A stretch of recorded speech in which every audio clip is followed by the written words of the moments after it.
just congratulate Coach Gates and Missouri for a good home SEC win. Obviously a little undermanned tonight. Dre Davis didn't play for us, and Matt Morrell was a game-time decision. We knew we were going to have some special things going in the game, being a man short. We just didn't get it done. So really, I thought the difference in the game was three things. The free throw differential is just too much to overcome. They took almost more than twice as many free throws as us. So we'll have to look at that from a coaching standpoint, a playing standpoint, but really hard to win in the SEC when the opponent shoots more than twice as many free throws as you.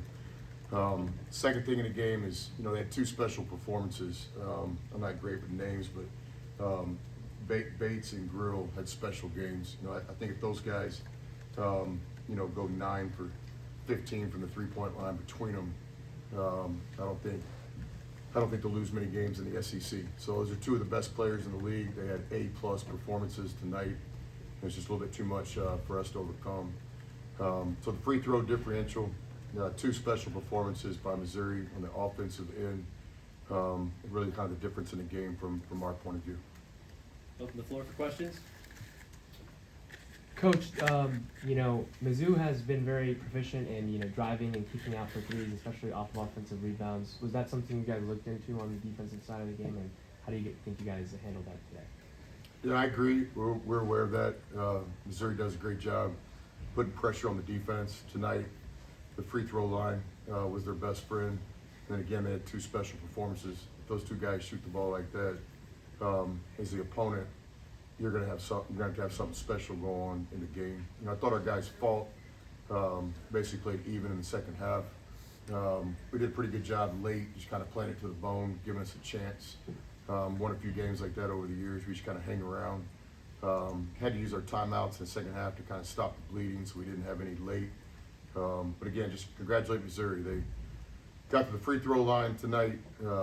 Had two special performances from two of the best players in the league.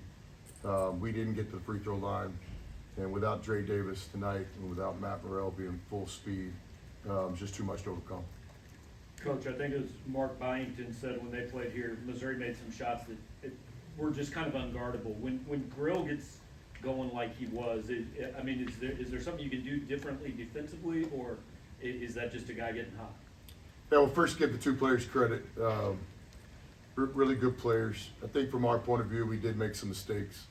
We had a couple hand down, man down shots. You got to at least contest the shot. That's going to lower their percentages at least a little bit.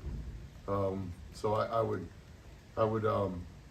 hesitate from saying that it was all our mistakes. I'm one of these guys that's not going to sit up here and tell you about why we didn't win the game. We didn't win today because Missouri was the better team. They out-rebounded us. They got to the free throw line significantly more than us, which is an indication that they were the more aggressive team. And again, two special performances by two of the best players in the league. If those two guys have those games on the same night together, Dennis will have some great evenings after games around here. Coach, what kind of changes for you guys when Dre Davis isn't available? He's just one of our best players. He's a lot like y'all's best players are for you guys here. He's somebody we really depend on the defensive end and the offensive end. So he did everything he could this week to give himself a chance to play, all the way down to trying to go through pregame warm-ups. He's just banged up right now. Certainly not an excuse. Every team in the country is not full speed. But for us tonight, it's going to be a lot to overcome when, again, they get to the free throw line like they did. They have two special performances on offense. There was too much to overcome for us tonight. I thought our guys did a good job hanging in there, though, on a night where I don't think Missouri ever really separated on us till the end. We kept hanging around. There were some pivotal plays in the game. I think we got it down to 4 at one point, and then they went on a 4 or 5-0 run. And I thought our guys did a good job playing it all the way to the play to the bone, is how we call it. Play it all the way to the buzzer or horn or whatever it is. So again, congratulate Missouri. They, I don't think there's a lot of teams in the league that will beat them on a night where they accomplished about 4 things on that stat sheet that were too hard for us to overcome. Coach, how do you get back on track after 3 straight conference losses? Yeah, we just stay the course. This is the SEC. A 2-game winning streak You know, it's free breakfast burritos in the morning, and people want to throw you a parade. You know, a 2-game losing streak, you feel like the sun won't come up tomorrow. So it's short-term memory. It's just staying the course. The same thing we do after wins. We just get back to work. Right now, we're in a little slide. We played 3 of the best teams in the country. And so it's understandable in this league. We just got to keep working. It's a long season. It's an 18-round fight. We got to play better. And most importantly, we just got to stay the course. Coach, you mentioned a few times now special performances, but when you've got 2 guys that have got the hot hand, what does that do to you defensively? Does it get you out of shape? What happens to your team while 2 guys are going like they did? That puts a lot of pressure on us defensively because the other 3 guys on the floor are good players. You know, so it's not one of these deals where we can, you know, just talk about those 2 guys. So, look, Missouri has real SEC talent. They've got depth. It appears to me they've got a good chemistry. I know they've got a great coach. Guys got a good home court advantage here.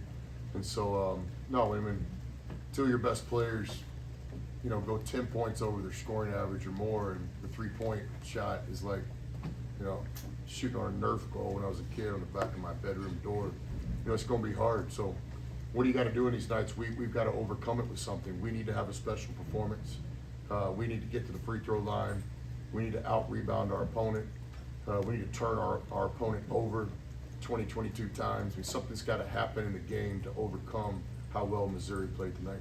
Take one more question. Coach, on the rebounding front, just what makes this Missouri team effective on the boards? I think you've got some guards that are strong, physical, offensive rebounders. I think it's set up nice with strategy. I think guys kind of know what shot's going up, a little bit of advantage for the offensive rebounder. I think they kind of do it by committee. If I'm not mistaken, they don't have a player averaging 12 rebounds a game, but they've got a lot of guys right around that over 4 rebounds. So they put a lot of pressure on you. They can play different ways. You know, you're basically playing a power forward at the 5 spot. He's a special player. And then you've got 2 7-footers who can come in the game. And so it's a good team. We'll see how it plays out. You know, I was interviewed a few times this week. I think this is one of the best teams in the country. It's not coaching speak. It's what I believe.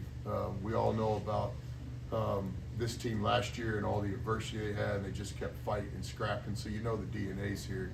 Now he's healthy. He's got depth. He's got some good players.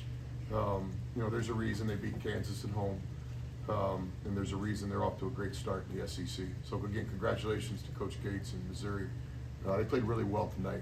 I thought our guys scrapped and fought. You know, it was a 2-possession game late for a lot of the second half. We needed that burst, and we never got it. Thanks, y'all. Thanks. Thanks, Coach.